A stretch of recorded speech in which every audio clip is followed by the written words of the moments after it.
નમસ્કાર દર્શક મિત્રો, પ્રાદેશિક ન્યૂઝમાં આપની સાથે હું પાર્થ વેલાણી. એક કા ડબલ કરવાનો અત્યારે જમાનો ચાલી રહ્યો છે. તમે પૈસા રોકો, મહિના પછી કે 6 મહિના પછી કે વર્ષ પછી તમારા પૈસા ડબલ થઈ જશે. આવી સ્કીમો બેફામ રીતે ચલાવી અને લોકો પાસે ફંડ ભેગું કરી અને આવી જે સંસ્થાઓ હોય જે પોન્જી સ્કીમો બધી ચલાવતી હોય કે લોકોના પૈસા લઈ અને પછી પૈસા ભેગા થાય તો કાં ભૂગર્ભમાં ઉતરી જવાનું કાં પછી વિદેશ ભાગી જવાનું. અને આવા અનેક લોકો જે દેશમાં જે છે એટલે બેફામ બની ગયા છે. અને લોકો એવા પણ છે, મૂર્ખા લોકો છે કે આવી પોન્જી સ્કીમમાં જે પેરાઈને પૈસાને ઇન્વેસ્ટ કરે છે. મહેનતની કમાણીના રૂપિયા અથવા કેટલા 2 નંબરની કમાણીના પૈસા જે હોય જે ભેગા કરેલા હોય એમને ને બધા પૈસા આ પોન્જી સ્કીમમાં ઇન્વેસ્ટ કરતા હોય છે. ત્યારે આ બધા લોકોને પણ સમજવું જોઈએ કે આપણે પૈસા ક્યાં ઇન્વેસ્ટ કરવા જોઈએ અને કોને આપણે ઇન્વેસ્ટ કરી રહ્યા છીએ. ત્યારે આ વાત કરવી છે આપણે અમદાવાદના અત્યારે બીજે ગ્રુપની. જે બીજે ગ્રુપ અત્યારે એના કાંડ સામે આવ્યો કે 6,000 કરોડનું જે ફંડ એને ભેગું કર્યું લોકો પાસેથી ઉઘરાવીને લોકોએ પૈસા ઇન્વેસ્ટ કર્યા અને અત્યારે એનું કેવી રીતે એનું નેક્સસ ચાલતું હતું એ બધું ખુલ્લું પાડ્યું અને પોલીસે એની ઉપર કાર્યવાહી કરી અને એની તપાસ જે ચાલી રહી છે. અને જેના માટે સૌથી પ્રથમ એ જમાવટે એને પ્રકાશિત કર્યું હતું કે પોન્જી સ્કીમ કેવી રીતે ચાલી રહી છે અને કોણ ચલાવી રહ્યું છે ને આના માટે કેવી સિસ્ટમથી આ બધું નેક્સસ ચાલી રહ્યું છે.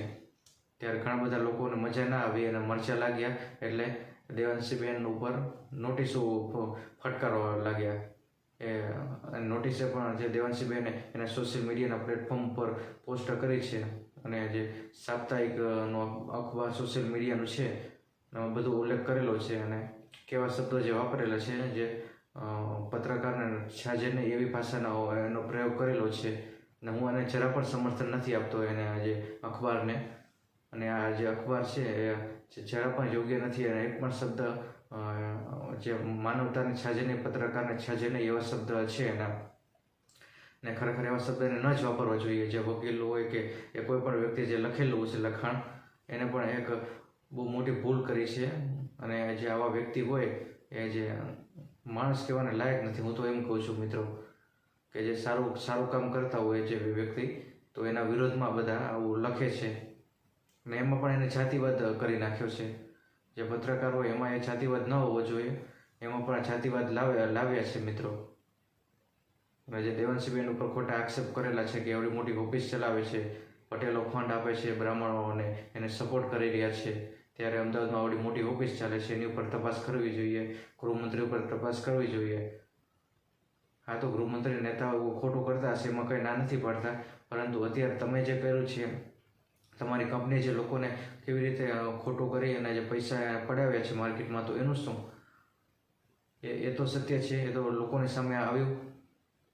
દેવાંશીબેને જે અત્યારે પોન્જી સ્કીમ ચલાવી હતી અને જે લોકોને જાગૃત કર્યા કે જે આવા જે અંધ લોકો, મૂર્ખા લોકો હોય એ ખોટી રીતે પૈસા ઇન્વેસ્ટ કરતા હોય તો એવા લોકોને જાગૃત કરવા માટે અને જે સમજો લોકો હોય એ આવી ખોટી રીતે ફરમાઈ ના જાય અને છેતરાય નહીં એના માટે એનો વિડીયો બનાવ્યો. ત્યારે આ બધા લોકોને સારું નથી લાગતું, કારણ કે જે સારું કામ કરતા હોય એને એવા વ્યક્તિથી બીજા કોઈને તકલીફ પડતી હોય, એમના ધંધા ઉપર જે અસર થતી હોય તો એને સ્વાભાવિક છે કે નથી જ ગમવાનું. દેવાંશીબેને જે કામ કર્યું છે તમામ ગુજરાતીઓ માટે એક ગર્વની બાબત કહેવાય અને સારામાં સારું કામ કર્યું છે. આપણે એને અભિનંદન આપવો જોઈએ જમાવટને, દેવાંશીબેનને, કે આ જે આવી કામગીરી સરસ મજાની કરી. એનાથી લોકોને પણ પ્રેરણા મળી કે ખબર પડી કે આવી રીતે પોન્જી સ્કીમનું નેટવર્ક ચાલી રહ્યું છે કે પૈસા ઇન્વેસ્ટ કરવા જોઈએ કે ન કરવા જોઈએ. ને આવી નોટિસો તમે એને આપશો દેવાંશીબેન, એને કંઈ ફેર નથી જ પડવાનો. પહેલાં નથી ફેર પડ્યો ને હવે નથી પડવાનો.